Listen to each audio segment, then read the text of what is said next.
मोदी सरकार ने अपनी सबसे बड़ी जनधन योजना शुरू कर दी है, जिसके तहत आर्थिक तौर पर कमजोर परिवारों के 2 सदस्यों का बैंक में खाता खोला जाएगा।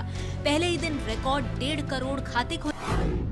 जनधन योजना के तहत मोदी सरकार ने कमजोर आर्थिक तबके के लोगों को 5,000 रुपए के ओवरड्राफ्ट और खाते के साथ 1 लाख रुपए का बीमा मुफ्त देने का ऐलान किया है। मोदी सरकार ने बड़े फैसलों के लिए यूपीए सरकार में बनाई गई 62 GOMs यानी ग्रुप ऑफ मिनिस्टर्स और EGOM को भंग कर दिया है, ताकि फैसले लेने की रफ्तार बढ़ाई जा सके। मोदी सरकार ने देश के विकास के लिए 5 वर्षीय योजना बनाने वाले प्लानिंग कमीशन को खत्म करने का ऐलान किया है। अब इसकी जगह एक नया सिस्टम बनाने के लिए सुझाव मांगे जा रहे हैं। मोदी सरकार ने RTO को भी खत्म करने का फैसला किया है, जिसे भ्रष्टाचार का अड्डा माना जा रहा था। इसकी जगह अब DL, गाड़ियों के रजिस्ट्रेशन जैसे कामों के लिए ऑनलाइन सिस्टम बनाने की योजना है। भूमि अधिग्रहण कानून के कुछ प्रावधान बदले जाएंगे। इसके मुताबिक अधिग्रहण के लिए गांव के 70% किसानों की जगह सिर्फ 50% किसानों की मंजूरी जरूरी होगी और सिर्फ जमीन मालिक के परिवार को ही प्रभावित माना जाएगा। मुकदमों को तेजी से निपटाने के लिए नेशनल डेटा लिटिगेशन ग्रिड बनेगा, जिसमें मुकदमों और जजों की जानकारी ऑनलाइन मिलेगी। इससे सुप्रीम कोर्ट के लिए निगरानी आसान हो जाएगी। मोदी के ड्रीम प्रोजेक्ट डिजिटल इंडिया को भी कैबिनेट ने मंजूरी दी, जिसके तहत ज्यादातर सरकारी काम ऑनलाइन होंगे। बिना कागज की सरकार का ये ड्रीम प्रोजेक्ट शुरू करने के लिए 500 करोड़ रुपए दिए गए हैं। प्रधानमंत्री मोदी ने सांसद आदर्श ग्राम योजना का ऐलान किया है। हर सांसद साल 2016 तक हर साल एक गांव को आदर्श गांव बनाएगा। साल 2016 तक 795 आदर्श गांव और साल 2024 तक 6,360 आदर्श गांव बनेंगे। मोदी सरकार ने मंत्रियों, अफसरों को हर काम की समय सीमा तय करने और उसकी जानकारी पीएमओ को रिपोर्ट करने को कहा है। पीएमओ में पहली बार इंतजाम किया गया है कि सरकारी अफसर एक वेबसाइट के जरिए प्रधानमंत्री से सीधे बात कर सकते हैं, सुझाव दे सकते हैं। मोदी ने अफसरों को अपना मोबाइल नंबर देकर सीधे संपर्क के दरवाजे खोल दिए हैं। मोदी सरकार ने MyGov नाम से एक वेबसाइट लॉन्च की है, ताकि हर नागरिक को सरकार से सीधा जोड़ा जा सके। इस वेबसाइट पर नागरिक सफाई, सुरक्षा, मिड डे मील जैसी किसी भी योजना में शामिल हो सकते हैं, सुझाव दे सकते हैं और शिकायत भी कर सकते हैं। अब तक सरकारी वेबसाइट पर .in और .net जैसे डोमेन की जगह भारत सरकार ने .भारत नाम से भारतीय भाषाओं में एक्सटेंशन बनाया है।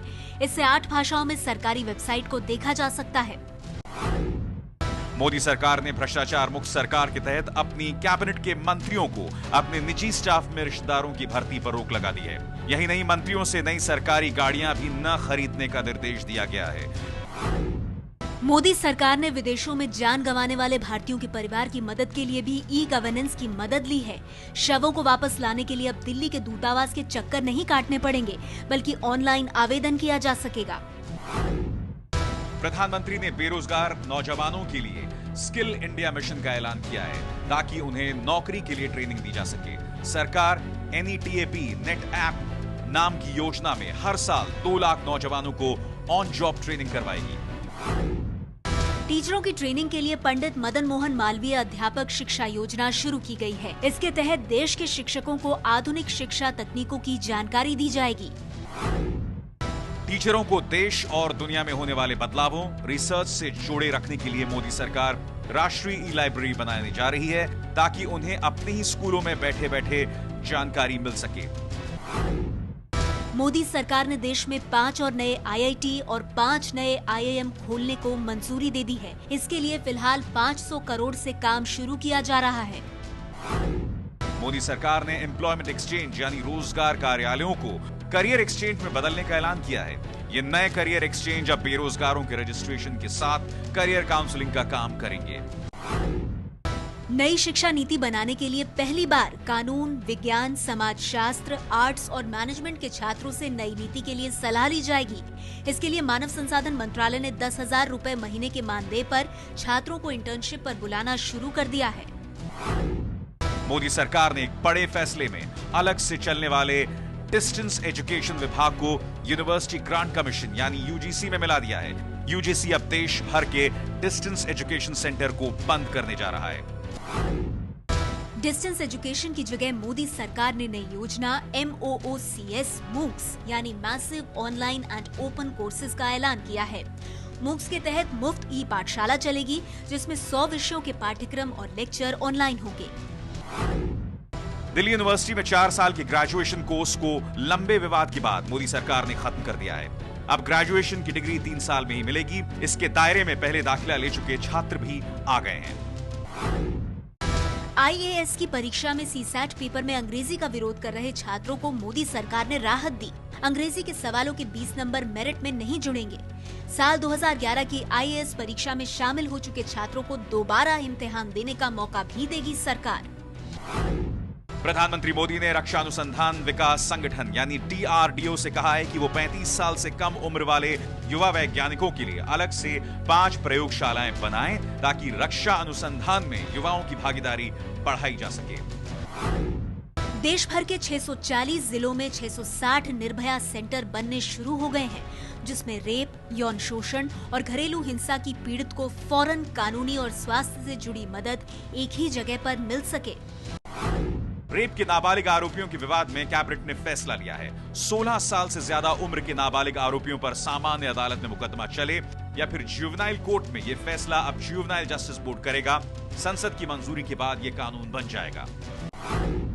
कन्या भ्रूण हत्या से निपटने के लिए सरकार ने 100 करोड़ रुपए से बेटी बचाओ बेटी पढ़ाओ योजना शुरू की है। योजना का लोगो डिजाइन करने के लिए 50,000 की इनामी प्रतियोगिता रखी है, ताकि इसे ज्यादा से ज्यादा लोग जुड़ सकें। आंध्र प्रदेश, पश्चिम बंगाल, विदर्भ और पूर्वी उत्तर प्रदेश समेत 4 नए एम्स खोलने का ऐलान किया गया है। इसके अलावा 12 नए सरकारी मेडिकल कॉलेज और 12 मेडिकल कॉलेजों में नए डिटेल सेवा भी शुरू होगी।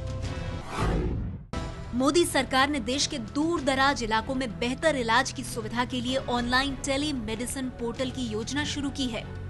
अब मरीज बड़े अस्पतालों के डॉक्टरों से चेकअप और इलाज करवा सकेंगे। टेलीमेडिसिन योजना के तहत दिल्ली के एम्स में अब लाइन लगाए बिना अपना नंबर ऑनलाइन लिया जा सकता है। मुंबई के केम हॉस्पिटल इसरो की मदद से टेलीमेडिसिन सेंटर शुरू कर दिया गया है। मोदी सरकार ने कालाबाजारी रोकने और महंगाई पर काबू पाने के लिए नेशनल फूड ग्रिड बनाने का फैसला किया है। इससे भारत की 3,600 मंडियों में माल और उसकी कीमत के रोज के आंकड़े ऑनलाइन मिलेंगे।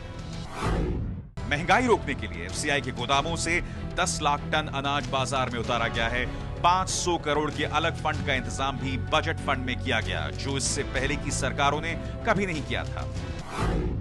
प्याज की महंगाई घटाने के लिए मोदी सरकार ने आवश्यक वस्तु अधिनियम यानी एस्मा में बदलाव किया और प्याज को आवश्यक वस्तु घोषित कर दिया।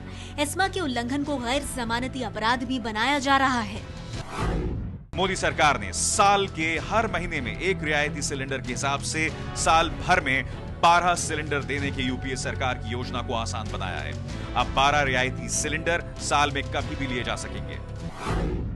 पंजाब से पश्चिम बंगाल के बीच एग्रीकल्चर कॉरिडोर बनाने का ऐलान किया गया है, जिसे सड़कों और रेल से जोड़ा जाएगा। इससे खाने पीने की चीजें बिना खराब हुए कम खर्च में देश के दूसरे हिस्सों में पहुंचेंगी। मोदी सरकार ने टैक्स में मिलने वाली छूट की सीमा 2 लाख से बढ़ाकर 2.5 लाख रुपए कर दी है। ATC के तहत अब 1 की जगह 1.5 लाख और सीनियर सिटीजन को अब 3 लाख तक की आमदनी पर टैक्स नहीं लगेगा। मोदी सरकार ने कर्मचारी भविष्य निधि योजना यानी EPFO के खाता धारकों को कम से कम 1,000 रुपए की पेंशन देने का ऐलान किया है। कर्मचारी भविष्य निधि यानी EPFO में अब तक अधिकतम 6,500 रुपए की तनख्वाह वाले कर्मचारी ही खाता खोल सकते थे, लेकिन अब इसे बढ़ाकर 15,000 रुपए कर दिया गया है। मोदी सरकार ने कैलाश मानसरोवर और हज यात्रियों के लिए सर्विस टैक्स माफ कर दिया है। टूर ऑपरेटरों पर लगने वाला 12% सर्विस टैक्स अब हज कमेटियों और कुमाऊं मंडल विकास निगम को नहीं देना होगा। खेती के लिए किसानों को मोदी सरकार ने इस साल करीब 8 लाख करोड़ रुपए कर्ज देने का ऐलान किया है। समय पर कर्ज लौटाने वालों को ब्याज में 3% की राहत भी मिलेगी। किसानों की मदद के लिए गुजरात में लागू सॉइल हेल्थ कार्ड स्कीम अब पूरे देश में लागू की जा रही है। इससे किसानों को मिट्टी की जांच और उसे उपजाऊ बनाने में मुफ्त सरकारी मदद मिल पाएगी। किसान टेलीविजन चैनल शुरू किया जा रहा है। इस चैनल में तकनीक, बीज, सिंचाई और मौसम की रियल टाइम जानकारी मिलेगी। सरकार ने 100 करोड़ रुपए से योजना शुरू करने का ऐलान किया है। मोदी सरकार ने अपने पहले बजट में पंडित दीनदयाल उपाध्याय ग्राम ज्योति योजना का ऐलान किया है, जिसके तहत देश के हर गांव को बिजली पहुंचाने का लक्ष्य है। ऐसा पहली बार है जब गांव के शहरीकरण के लिए नरेंद्र मोदी सरकार ने Shyama Prasad Mukherjee rural plus urban mission शुरू किया है, ताकि गांव को शहरों जैसी बिजली, पानी और ट्रांसपोर्ट सुविधाएं मिल सके। साइबर ग्राम योजना भी बनाई गई है, जो 100 करोड़ रुपए से मदरसों में आधुनिक शिक्षा का इंतजाम करेगी। 100 मदरसों के छात्रों को ऑनलाइन स्किल डेवलपमेंट कार्यक्रम से भी जोड़ा जाएगा।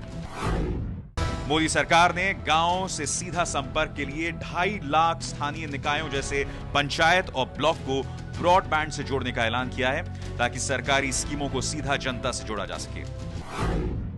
नरेंद्र मोदी ने पहले बजट में बड़े शहरों में करीब 100 स्मार्ट शहर बनाने की योजना बनाई है। पीपीपी के तहत बनाए जाने वाले शहरों के लिए सरकार ने 70 अरब 60 करोड़ रुपए की योजना बनाई है। नरेंद्र मोदी सरकार ने बड़े शहरों में रिहायशी जमीन की किल्लत की समस्या से निपटने के लिए 500 उपनगर भी बनाने का ऐलान किया है। गरीबों को सस्ते घर देने की योजना भी बनाई गई है। मोदी सरकार की सरदार पटेल आवास योजना के तहत साल 2022 तक हर गरीब को घर देने का वादा किया गया है। 2019 में महात्मा गांधी की 150वीं जन्मशती के मौके पर देश को पूरी तरह स्वच्छ बनाने के लक्ष्य के साथ स्वच्छ भारत मिशन की शुरुआत की है। हर घर में टॉयलेट और साफ शहर बनाने की योजना है। 15 अगस्त को नरेंद्र मोदी ने लाल किले से हर स्कूल में लड़कियों के लिए टॉयलेट बनाने की योजना पेश की है।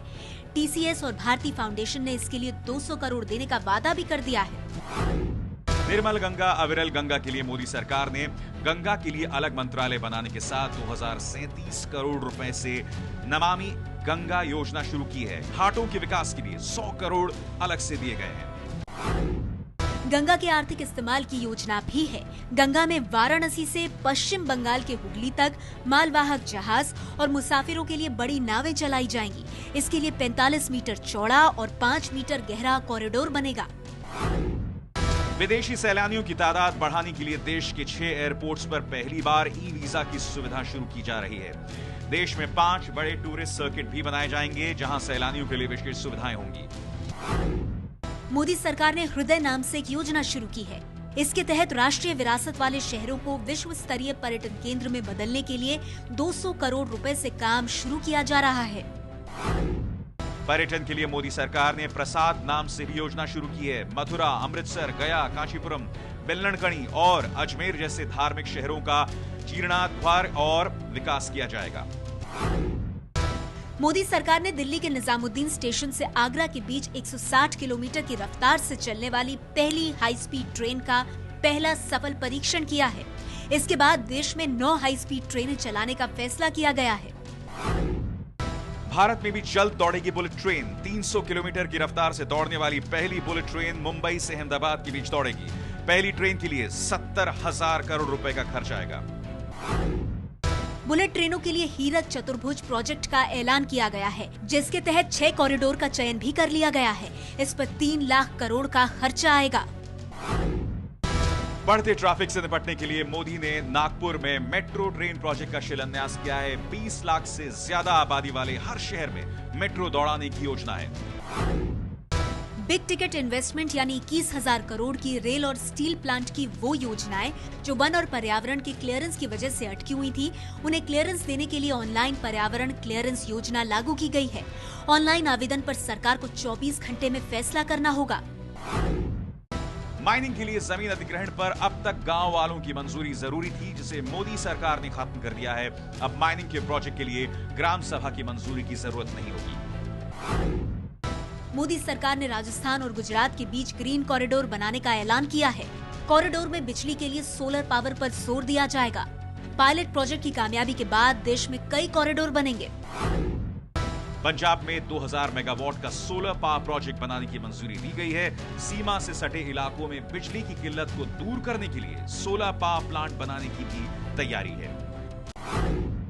मोदी ने पाकिस्तान के साथ रिश्ते सुधारने की पहल की। शपथ ग्रहण में पाकिस्तान के प्रधानमंत्री नवाज शरीफ को न सिर्फ न्योता दिया गया, बल्कि दूसरे दिन मोदी ने हैदराबाद हाउस में विवादित मुद्दों पर सीधी बातचीत भी की। भारत के ऐतराज के बावजूद पाकिस्तानी हाई कमिश्नर अलगाववादी नेताओं से मुलाकात की। इसे भारत के आंतरिक मामलों में दखल मानते हुए मोदी सरकार ने दोनों देशों के बीच 25 अगस्त को होने वाली विदेश सचिव स्तर की बातचीत को रद्द कर दिया है। 17 साल बाद किसी प्रधानमंत्री ने पड़ोसी देश नेपाल का दौरा किया।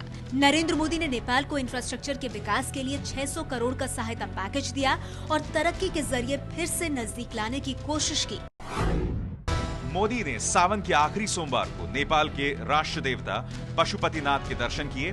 मंदिर में धर्मशाला बनाने के लिए 25 करोड़ की मदद भी दी। इसे 80% से ज्यादा हिंदू आबादी वाले नेपाल के दिल में जगह बनाने की कोशिश के तौर पर देखा जा रहा है। नरेंद्र मोदी ने ब्राजील में ब्रिक्स सम्मेलन के दौरान चीन के राष्ट्रपति शी जिनपिंग से मुलाकात में कैलाश मानसरोवर के लिए हिमाचल प्रदेश के किन्नौर जिले से होकर जाने वाले नए और छोटे रास्ते को खोलने की पेशकश की। मोदी खुद कठिन माने जाने वाले पिथौरागढ़ के रास्ते से कैलाश यात्रा पर जा चुके हैं। ब्रिक्स देशों के सम्मेलन में मोदी ब्रिक्स बैंक को भारत में बनवाने का एजेंडा लेकर गए थे। बैंक बनाने के लिए चीन के शंघाई शहर को चुना गया है, लेकिन मोदी ने ब्रिक्स बैंक का मुखिया किसी भारतीय को बनाने की मंजूरी हासिल कर ली है। भूटान के साथ भी नए करार किए गए, जिसमें सबसे अहम है 600 मेगावाट का कोलुंगचू हाइड्रो इलेक्ट्रिक प्रोजेक्ट, जो दोनों देशों का साझा प्रोजेक्ट होगा और दोनों देशों को बिजली मिलेगी।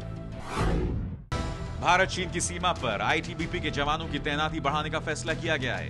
चीनी सीमा पर सड़क और पुल की योजना को तेजी से लागू किया जाएगा। मोदी सरकार सीमा पर रिहायशी बस्तियां भी बसाने की तैयारी में।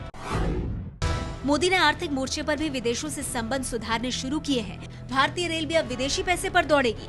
रेल मंत्रालय ने फैसला लिया है कि रेलवे के कुछ प्रोजेक्ट में अब 100% तक सीधा विदेशी निवेश किया जा सकता है। रक्षा क्षेत्र में भी सीधे विदेशी निवेश के दरवाजे खोले गए हैं। अब विदेशी निवेशक रक्षा क्षेत्र के चुनिंदा प्रोजेक्ट्स में 49% तक निवेश कर सकते हैं। मोदी सरकार ने बीमा सेक्टर में सीधे विदेशी निवेश को 26% से बढ़ाकर 49% करने का फैसला किया है, लेकिन बिल को संसद की मंजूरी का इंतजार है। मोदी कैबिनेट ने सुप्रीम कोर्ट के निर्देश पर विदेशों में जमा काले धन को भारत लाने के लिए एसआईटी का गठन किया है। इसकी अगुवाई रिटायर्ड जस्टिस एमपी शाह कर रहे हैं। मोदी सरकार ने अरसे से अटकी नर्मदा बांध की ऊंचाई बढ़ाने की योजना को मंजूरी दे दी है। अब नर्मदा डैम की ऊंचाई 122 मीटर से 17 मीटर बढ़ाकर 138 मीटर हो जाएगी। मोदी सरकार ने तमिलनाडु केरल से गुजरने वाली पेरियार नदी पर बने मुल्ला पेरियार बांध की ऊंचाई बढ़ाने का फैसला किया है। सुप्रीम कोर्ट के निर्देश के मुताबिक इसे 136 फुट से 6 फुट बढ़ाकर 142 फुट कर दिया जाएगा। मोदी सरकार में जजों की नियुक्ति के लिए चले आ रहे कोलेजियम सिस्टम की जगह 6 सदस्यों वाला न्यायिक आयोग लेगा। लोकसभा में पारित हुए बिल के मुताबिक न्यायिक आयोग में सुप्रीम कोर्ट के 2 जज, कानून मंत्री और 2 ऐसे शख्स होंगे जिन्हें प्रधानमंत्री, नेता विपक्ष और चीफ जस्टिस चुनेंगे। मोदी सरकार ने श्रीलंका के बीच छोटा और वैकल्पिक समुद्री रास्ता के लिए राम सेतु को न तोड़ने का फैसला किया है। राम सेतु को हिंदू भगवान राम से जोड़कर देखते हैं। मोदी सरकार ने पहली बार फैसला किया है कि महिलाओं को सेना में एविएशन, मेडिकल, सिग्नल और इंजीनियरिंग विभागों में यूनिट हेड बनने का मौका मिलेगा। सरकार साल 2015-16 में कमीशन होने वाली महिलाओं को ये हक दिलवाने के लिए सुप्रीम कोर्ट में हलफनामा देगी। मोदी सरकार ने फैसला किया है कि अब अपने दस्तावेज को अटेस्ट करने के लिए गजेटेड ऑफिसर्स या नोटरी के चक्कर नहीं काटने पड़ेंगे। अब आप सिर्फ अपने हस्ताक्षर से ही अपने दस्तावेज सत्यापित कर सकते हैं। सूचना और प्रसारण मंत्रालय ने नए एफएम चैनलों के लाइसेंस की नीलामी के साथ ऐलान किया है कि एफएम चैनलों पर अब से खबरें भी प्रसारित की जा सकेंगी।